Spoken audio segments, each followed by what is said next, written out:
பல்வேறு துறைகளில் சிறப்பான பங்களிப்பை அளித்து வருபவர்களுக்கு குடியரசு தினத்தையொட்டி பத்ம விருதுகளை ஒன்றிய அரசு அறிவித்துள்ளது.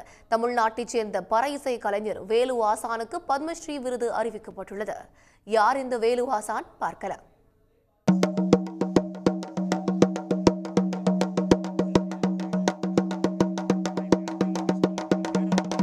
பண்டைய தமிழர்களின் வாழ்வியலோடு கலந்த இசைக்கருவிகளில் ஒன்றான பறையை அடுத்த தலைமுறைக்கு எடுத்துச் செல்லும் கடமையை தன்மேல் போட்டுக்கொண்டவர்தான் வேலு ஆசான் என்று அழைக்கப்படும் வேல்முருகன்.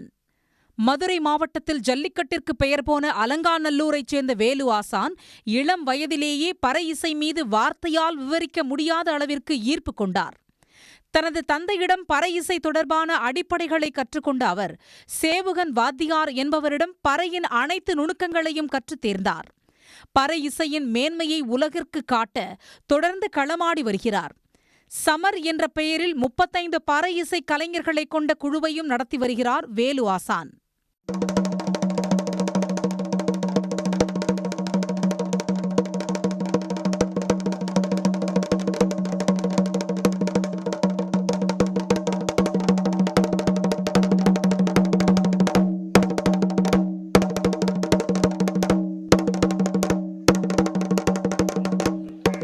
ஆனால் இந்த விருது அனைத்து மரபு சார்ந்த மரபு கலைகளுக்கு கிடைச்ச அந்த வாய்ப்பு, அது வாய்ப்புன்னு நினைக்கிறேன்.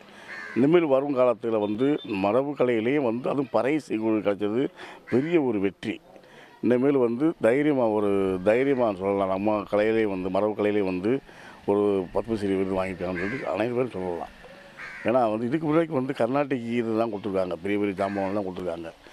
மரபு கலையில் அதுவும் பறை இசைக்கு கொடுத்தது முதல்ல அதுவும் இதுதான். உலக அளவில் முதல்ல அந்த விருது தயார் பண்ண கொடுத்தவங்களுக்கும் விருது வழங்குவதற்கும் நன்றி சொல்கிறேன்.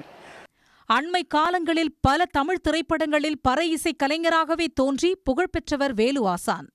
திரைப்படங்களை தாண்டி ஆண்டுதோறும் சென்னையில் நீலம் பண்பாட்டு மையம் நடத்தும் மார்கழியில் மக்கள் இசை நிகழ்ச்சியில் தொடர்ந்து பங்கேற்று வருகிறார். மாற்று சிந்தனை இசைக்காக பெரியாரிய விருது, மக்கள் கலைஞன் விருது போன்ற விருதுகளையும் பல்வேறு தனியார் அமைப்புகளின் விருதுகளையும் அங்கீகாரங்களையும் பெற்றுள்ளார் வேலு ஆசான். உடனுக்குடன் செய்திகளை தெரிந்து கொள்ள சன் நியூஸ் பெல் ஐகானை கிளிக் பண்ணுங்க.